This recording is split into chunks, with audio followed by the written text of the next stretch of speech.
오늘은 예수님의 재판이라는 제목으로 우리 누가복음 말씀 계속 보도록 하겠습니다.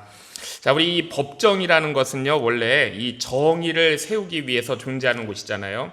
죄를 지은 사람은 그 지위 고하에 막론하고 심판을 받아야 되고, 또 죄가 없는 사람이라면 그 무죄가 분명하게 드러나야 되는 곳이 법정입니다. 자, 그런데 우리가 이제 살아가면서 이 세상에서 경험하게 되는 것은 이 법과 재판이 언제나 공정하게 이루어지는 것은 아니다라는 것이죠.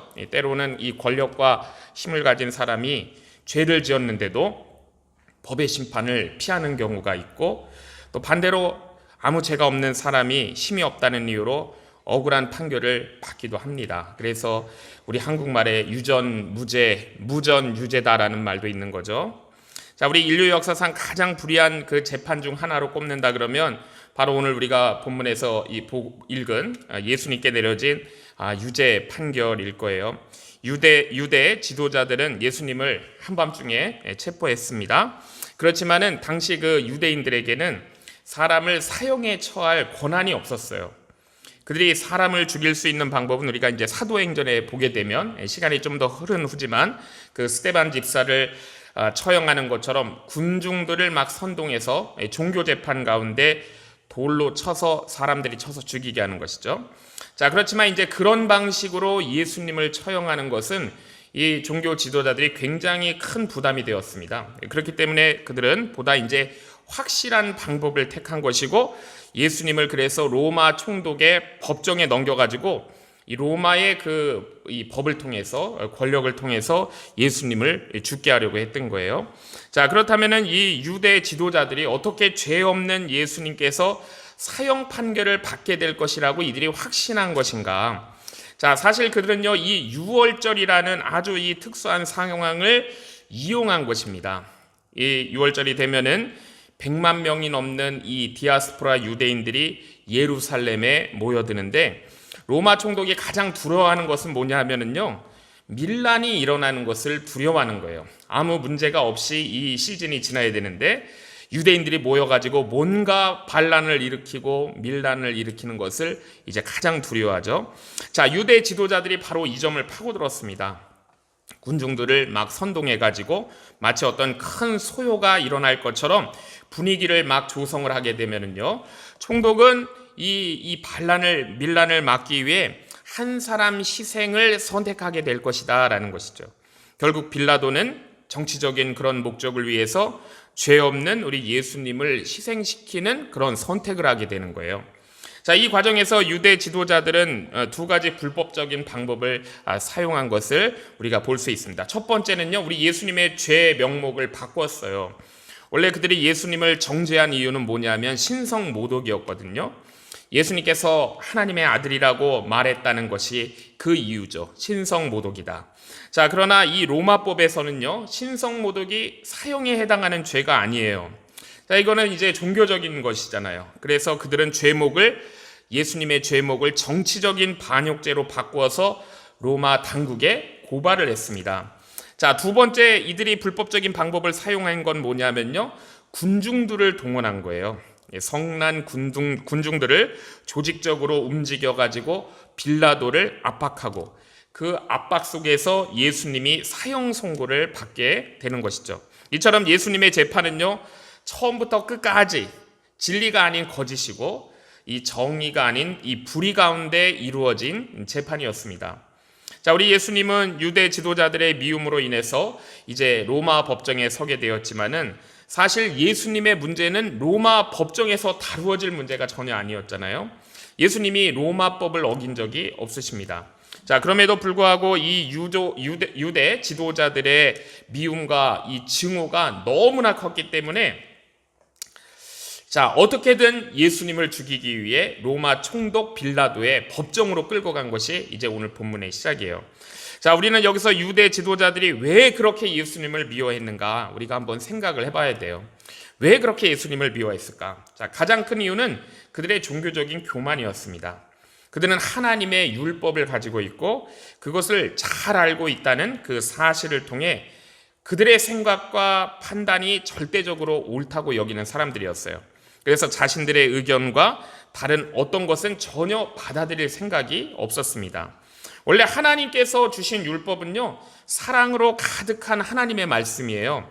그러므로 율법을 바르게 이해한 사람이라 그러면 결코 예수님을 미워할 수가 없습니다. 오히려 예수님의 말씀 속에서 참된 진리를 발견하게 될 거예요. 자, 그런데 이 유대 지도자들의 그 율법은 생명이 없는 죽은 율법이었습니다. 이 죽은 율법은 그들을 겸손하게 만들기보다는요, 오히려 극도의 교만으로 그들을 만들었어요. 자, 참된 율법은요, 하나님과 나의 관계를 깨닫게 해요. 하나님과 나의 바른 관계를 깨닫게 합니다. 그리고 참된 율법은 우리를 겸손하게 만들어요. 자, 그러나 율법이 단순한 그냥 지식으로 전락해버리면 그것은 다른 사람들과 비교해서 자신을 높이는 도구가 되는 것을 우리가 볼 수가 있습니다. 유대 지도자들은 그 상태에 빠져 있는 거죠. 그래서 예수님의 말씀이 자신들의 주장보다 옳다는 사실을 인정할 수가 없어요. 그리고 예수님의 말씀을 통해서 사람들이 진정한 자유를 얻는 것을 보면서 분노했습니다. 자신들이 지배하던 사람들인데 예수님께로 나아가는 것을 보고 견딜 수가 없었던 거예요. 자, 그들은 머지않아서 많은 사람들이 예수님을 따르게 되겠구나라고 생각을 했습니다. 실제로 예수님의 말씀은 사람들의 영혼을 변화시키는 능력이 있었고 많은 사람들이 이 말씀을, 예수님의 말씀을 믿고 따랐죠.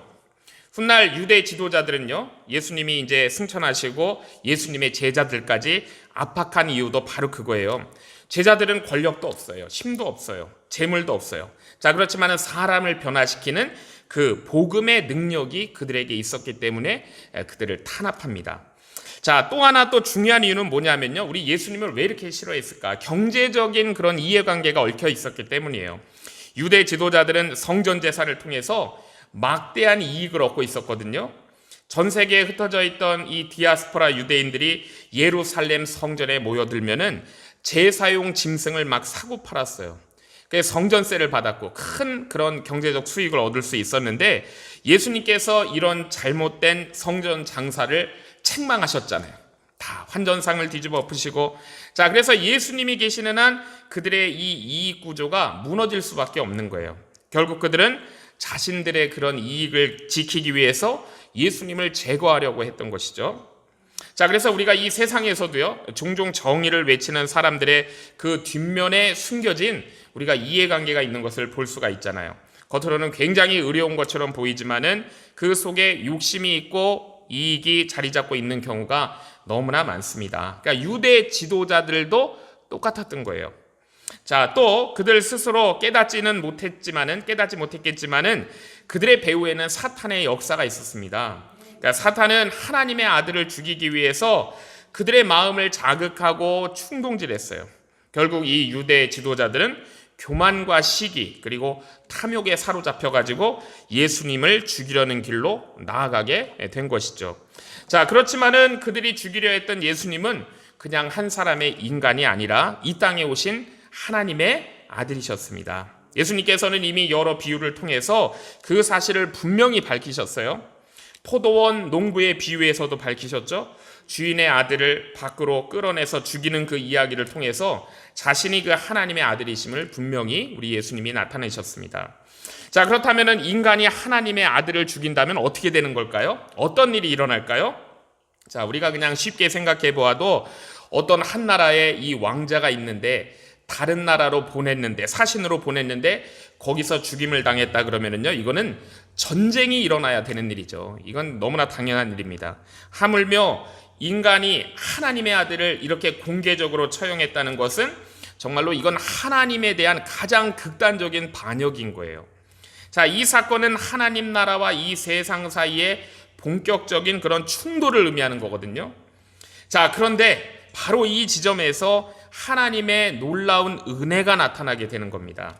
인간이 하나님의 아들을 죽였다는 사실은 어떤 변명도 할 수 없는 가장 큰 죄악이에요. 모든 인류가 하나님의 심판을 받아서 다 멸절돼도 이건 할 말이 없는 것입니다. 자, 그러나 하나님께서는 그 아들의 죽음을 오히려 구원의 길로 삼으셨어요. 자, 예수 그리스도의 죽음이 나를 위한 그 대속의 죽임임을 믿고 영접하는 자마다 죄 사함을 받아요. 하나님의 자녀가 되는 은혜를 허락하셨습니다. 자, 그러니까 인간의 가장 큰 죄악의 자리에서 하나님의 가장 큰 사랑이 역설적으로 나타난 거예요. 자, 이것이 바로 복음의 핵심입니다. 자, 우리 유대 지도자들이 예수님을 고발한 내용을 정리해 보면 세 가지예요. 자, 우리 본문에도 나오지만 첫 번째는 백성을 미혹했다는 것이고, 둘째는 가이사에게 세금을 바치지 말라고 가르쳤다는 것이고, 셋째는 자신을 왕, 곧 그리스도라고 했다는 것입니다. 자, 이 모든 것은요, 거짓 고발이죠. 그들은 예수님을 정치적인 반역자로 몰아가지고 로마의 손에 넘겨서 죽이려고 했던 거예요. 자, 그러나 예수님은 로마에 대해서 전혀 반역적인 분이 아니셨습니다. 오히려 예수님은요, 로마가 아니라 이 부패한 유대 지도자들을 향해서 말씀하셨어요. 그들을 책망하셨죠. 자, 왜냐하면 하나님의 백성이 바로 서야 하나님의 은혜가 세상으로 흘러가기 때문에 예수님은 유대 종교 지도자들을 책망하셨어요. 자, 이 사실이 오늘 우리에게도 중요한 교훈을 주는 겁니다. 우리가 세상을 비판하기 전에 먼저 우리 자신을 돌아봐야 되고 우리들의 교회를 먼저 돌아봐야 되는 거예요. 하나님의 말씀 앞에 내가 바로 서 있는지, 우리의 교회가 바로 서 있는지를 우리가 점검해야 되는 겁니다. 교회와 우리 그리스도인들이 먼저 거룩해져야 하나님의 은혜가 세상으로 흘러갈 수가 있는 거니까요. 자, 이 복음이 처음 전파될 때는 굉장한 핍박이 따릅니다. 사람들은 복음을 오해해요. 그리고 기존 질서를 막 흔드는 것으로 그렇게 생각합니다. 자, 그러나 이제 시간이 지나가지고 어느 사회든지 시간이 지나면 그리스도인의 수가 이제 많아지면서 교회와 세상이 함께 공존을 해요. 자, 그때 그리스도인들은 성실함과 진실함과 정직함으로 이 삶으로, 우리의 삶으로 사회에 유익을 끼쳐요. 자, 그런데 우리가 역사적으로 보면은요, 이제 세상이 교만해집니다. 세상이 스스로를 막 신격화해요. 우상숭배를 강요하고 특정 사상을 막 주입하려고 그래요. 자, 그러면 다시 갈등이 시작되는 거예요. 그때 우리 그리스도인들은 타협할 수 없기 때문에 우리가 핍박을 받게 되는 겁니다. 자, 그렇기 때문에 이 영적인 전쟁터예요. 이 세상은 복음이 처음 전파될 때도 그렇고 복음이 전파된 후에도 그렇고 계속해서 주님 오실 때까지 영적인 전쟁을 멈출 수가 없는 것입니다. 자, 지금 예수님은요, 하나님 나라의 왕으로 이 땅에 오셔가지고 붙잡힘 받으셨어요. 사탄은 하나님의 아들이 죽으면 세상이 완전히 자기들 것이라고 지금 생각을 한 것이죠. 자, 그때 예수님을 이제 법정에 세워가지고 사형시키려고 한 거예요. 자, 이것이야말로 인류 역사상 가장 치열한 영적 전쟁인 것입니다. 자, 그리고 우리 역사 속에서도 보면은요, 이러한 싸움이 계속되었어요. 어느 사회나. 우리 종교개혁자 중에 마틴 루터를 보면은 보름스 회의라는 곳에서 이제 신문을 받습니다. 이 카톨릭으로부터. 그래서 너의 그 신앙을 포기하라고 압력을 받아요. 그러니까 사탄은 이렇게 한 사람을 무너뜨림으로 진리를 꺾으려고 하는 것이죠. 그러나 루터가 전혀 두려워하지 않습니다. 하나님께 의지하여 이렇게 기도해요. 주여 도우소서라고 기도했습니다. 자, 이처럼 진리는요, 핍박 가운데에서도 하나님께서 그 진리를 지키게 해주세요. 이 핍박 가운데에서도 하나님께서 이루어 가시는 것, 그것이 보존해 가시는 것이 바로 하나님의 진리입니다. 자, 오늘 3, 4절 말씀을 보면은요, 빌라도가 예수님께 직접 물었어요. 내가 유대인의 왕이냐? 자, 이 질문에 예수님은 내 말이 옳다라고 대답하셨습니다. 자, 이 말씀은 예수님께서 자신이 유대인의 왕이라는 것을 인정하신 거예요. 자, 그런데요, 유대인의 왕이라고 인정했는데 빌라도는 놀랍게도 밖에 나가가지고 대제사장들과 유대인에게 이 사람은 죄가 없다라고 얘기합니다. 자, 예수님을 풀어주려고 하는 거예요. 자, 우리가 이 말씀이 사실 잘 이해가 가지 않아요. 예수님께서 스스로 내가 유대인의 왕이다라고 하셨다면은 이건 로마에 대한 반역죄로 볼 수 있는 거잖아요. 자, 그런데 빌라도는 예수님에게서 죄를 찾지 못했다라고 얘기해요. 자, 우리가 그 이유를 한번 생각해 볼 수 있습니다. 자, 첫 번째는요, 빌라도는 예수님을 볼 때 정치적으로 위험성을 전혀 느끼지 못한 거예요. 빌라도가 어리석은 사람이 아니잖아요. 그는 사람을 보면 이 사람이 로마에 위협을 끼칠 인물인지 아닌지를 분별할 수 있는 사람이죠. 만약에 예수님이 정치적인 선동가라 그러면 총독 빌라도를 만났을 때 어떻게 했을까요? 어떻게든 그를 설득해가지고 자기 편으로 만들려고 할 거 아니에요. 유능하게 능숙하게 말을 하면서 언변을 가지고 상황에 따라 그 상황을 유리하게 만들려고 했을 것입니다. 자, 그러나 예수님은 전혀 그러지 않으셨어요. 자신을 변호하려고 하지도 않으시고 오히려 죽음을 향해 나아가는 것처럼 그렇게 우리 예수님이 행동하시잖아요.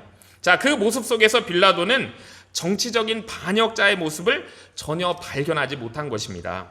자, 두 번째는요, 빌라도는 이 유대인들이 어떤 사람인지 그들의 속성을 그래도 잘 알고 있었어요. 이 유대인들은요, 결코 로마에 충성할 사람들이 아니에요. 어린 아이들까지 정말로 반로마 정서로 뼛속까지 들어있는 사람들이거든요. 어떻게 하면 이걸 뒤집을까 항상 생각하는 사람들이에요. 자, 그런 사람들이 자기 손으로 이 로마에 반역할 사람이라고 넘겨줬다는 것은요, 상식적으로 이해가 되지 않는 일이죠. 오히려 이 사람이 유대 지도자들과 갈등이 있는 인물일 거예요. 그들에게 미움받고 있는 사람일 가능성이 큰 것입니다. 자, 그러니까 결국 빌라도는요, 자신이 유대 지도자들에게 이용당하고 있다는 것을 그가 느낀 것이죠. 자, 그런데 또 하나 할 수 있는 우리 중요한 질문이 있습니다. 자, 그러면 왜 예수님은 굳이 자신을 유대인의 왕이라고 이렇게 시인하셨을까? 자, 사실 예수님은 지금 자신을 죽이려고 하는 그 유대인들의 왕이 아니세요. 그들의 왕이 아니십니다. 예수님은 하나님을 참되게 믿는 하나님의 백성들, 하나님을 참되게 믿는 그 참 이스라엘, 영적인 하나님의 백성들의 왕으로 오신 분이죠.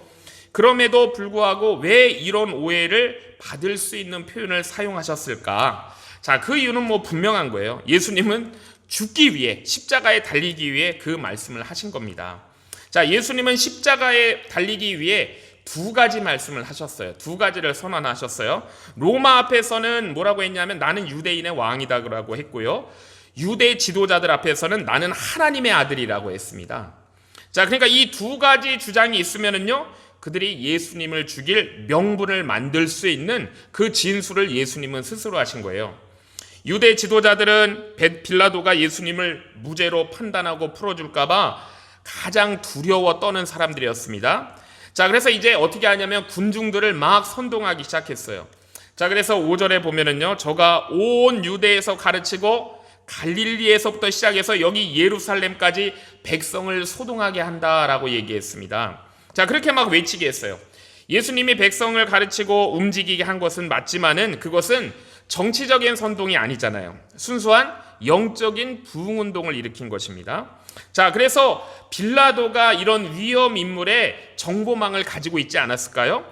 그런 위험 인물을 리스트를 이 빌라도는 분명히 가지고 있었을 것입니다. 그런데 예수님은 그런 위험 인물에 결코 들어가지 않았을 거예요. 자, 그러자 빌라도는 이 상황에서 이제 내가 어떻게 하면은 벗어날까를 생각하는 거예요.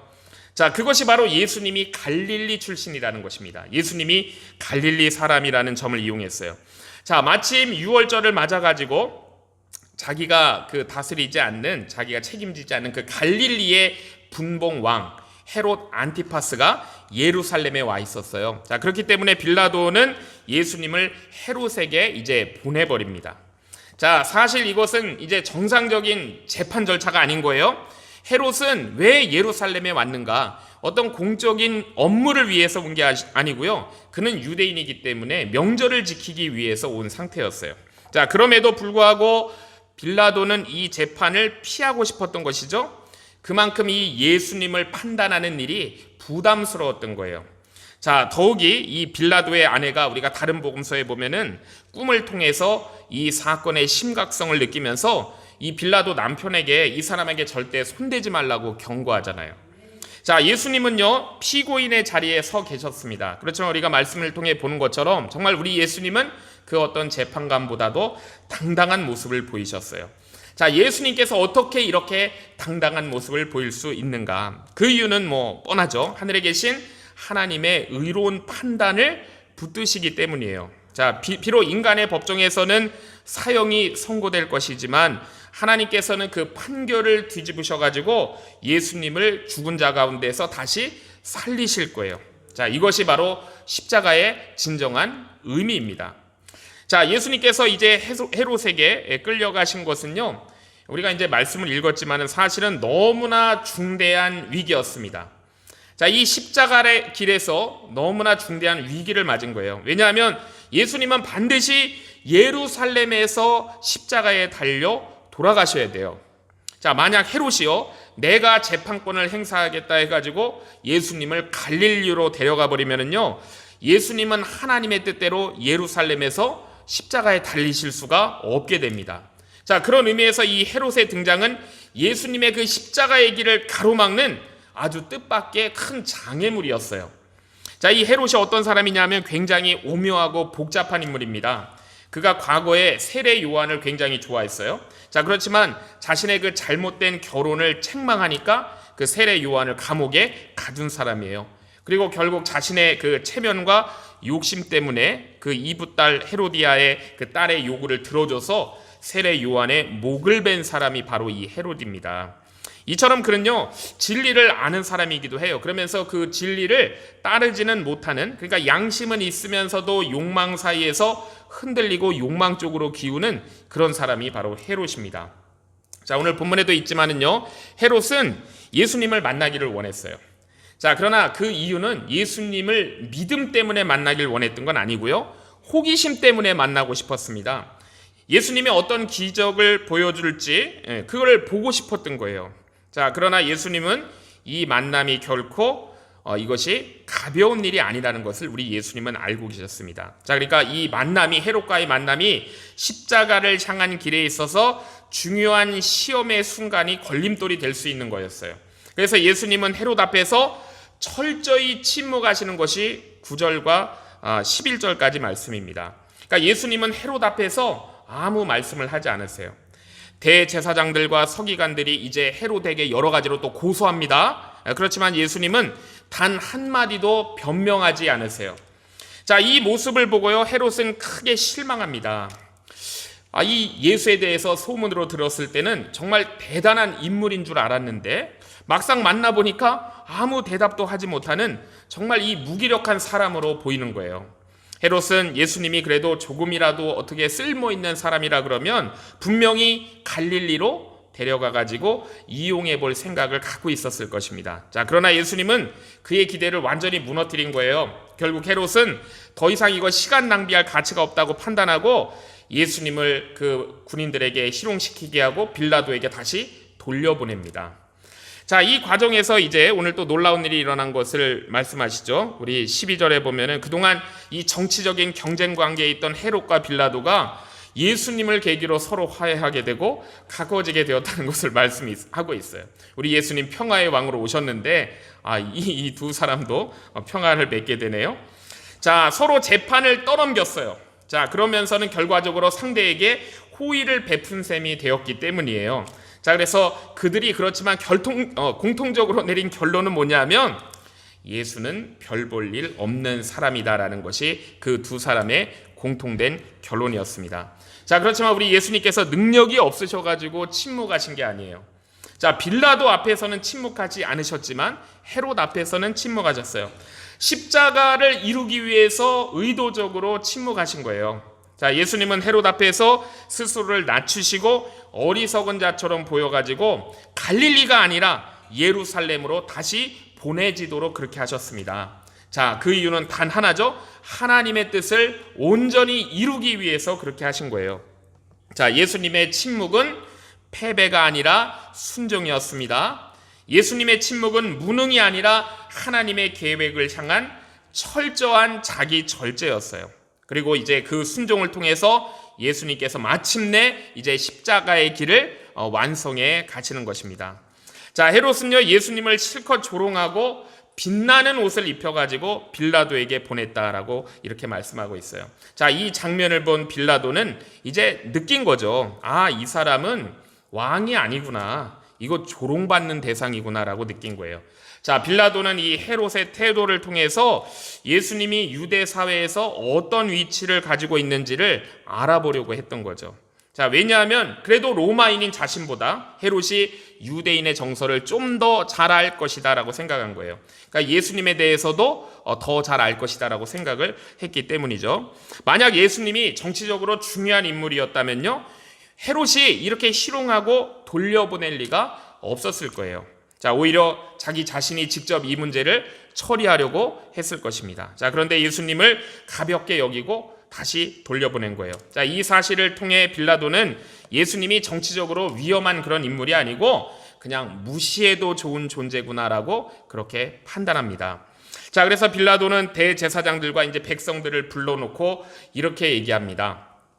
너희가 이 사람을 백성을 미혹하는 자라 하여 내게 끌고 왔도다. 보라, 내가 너희 앞에서 신문하였으되 이 사람에게서 죄를 찾지 못하였고 헤롯도 그렇게 하여 우리에게 도로 보내었도다. 보라, 이 사람은 죽일 죄가 없느니라. 그러므로 때려서 놓겠노라. 자, 이것이 빌라도의 첫 번째 판결이에요. 자, 로마법은 예수님에게서 사형에 해당할 죄를 찾지 못했습니다. 그러나 빌라도는 이 진리를 따르기보다는 타협을 선택한 거예요. 이 성난 유대인 군중들의 반발을 무마하기 위해서 예수님을 매질한 후에 풀어주겠다고 얘기합니다. 자, 그러니까 이 매질도요, 이게 참된 정의가 아니죠. 이 성난 군중들의 마음을 달래기 위한 그 빌라도의 정치적 선택이었습니다. 자, 그렇지만은요, 이 빌라도는 지금 이 상황이 얼마나 심각한지를 잘 깨닫지 못하고 있는 거예요. 자, 지금 유대인들은요, 이게 그냥 단순한 불만을 갖는 것이 아니고 정말 자신들의 목숨을 걸고 예수님을 죽이려 하고 있는 거거든요. 자, 이런 보이지 않는 영적 전쟁이 굉장히 치열하게 진행되고 있는 상태입니다. 그러니까 사탄은 예수님을 죽이기로 작정했고요, 하나님의 허락 안에서 지금 그 일이 진행되고 있는 거예요. 자, 이 상황 속에서 그러니까 빌라도는 단순한 재판관이 아니고 그 악한 계획 속에서 지금 사용되고 있는 사탄의 도구가 되고 있는 것입니다. 마치 이제 가룟 유다가 배반의 역할을 감당해야 됐던 것처럼 하나님께 속하지 않는 사람들은 결국 이렇게 악의 흐름을 이길 수가 없게 되는 거예요. 자, 마찬가지로 우리 싸움은요, 혈과 육의 싸움이 아닙니다. 우리의 싸움도 사람과의 싸움이 아니에요. 눈에 보이지 않는 악한 영과의 싸움입니다. 자, 우리 사람들은 그저 도구일 뿐이에요. 자, 그렇지만 우리 힘으로는 이 싸움을 이길 수가 없습니다. 오직 예수 그리스도께 속한 자만이 영적 전쟁에서 승리할 수가 있는 거예요. 자, 그렇다면 예수님께서 어떻게 이기셨는가? 우리 예수님 보니까 힘으로 이기신 게 아니고요, 굴욕당하심으로 이기셨어요. 조롱당하시고 침묵하시고 억울함을 인내하심으로 승리하셨습니다. 왜냐하면 하나님께서 예수님의 죽음을 통해 모든 죄인을 용서하시고 자유케 하실 계획을 갖고 계셨기 때문에 우리 예수님은 털 깎이는 어린 양처럼 잠잠하셨어요. 자, 결국 사탄은 예수님을 죽였다라고 생각했겠지만 오히려 이 예수님의 죽음을 통해서 완전히 패배하게 된 거예요. 예수님은 스스로 낮아지시고 바보처럼 보이시고, 그러므로 빌라도도 이기고 헤롯도 이기고 사탄도 정복하고 이기신 거예요. 자, 우리 예수님은 아무 죄가 없으시지만 죄인으로 취급받으셨고 사람들에게 조롱받으시고 멸시받으셨어요. 자, 우리는 억울한 일 좀 당하면 우리는 어떤가요? 정말 견디기 어렵잖아요. 자, 내가 하지 않은 일인데 내가 했다고 모함받으면 이거 견디기 너무 어려워요. 자, 그런데 우리 예수님을 보니까 그 모든 상황 가운데에서도 자신을 변호하지 않으시고 침묵하십니다. 왜냐하면 사람의 판단이 아니라 하나님의 판단을 믿으시기 때문이에요. 자, 우리도 억울한 일 당할 때가 있습니다. 자, 그때마다 우리가 붙잡아야 될 거, 오늘 말씀을 통해 우리가 사람의 평가가 아니고 우리가 하나님의 판단을 붙잡아야 되겠어요. 모든 것을 아시는 하나님께 우리가 맡겨야겠습니다. 예수님의 십자가는 패배가 아니고 승리예요. 하나님께서 결국 하나님을 신뢰하며 끝까지 믿음으로 인내하고 나아가는 우리 모든 우리 성도님들을 축복해 주실 줄로 믿습니다. 우리 찬송가 410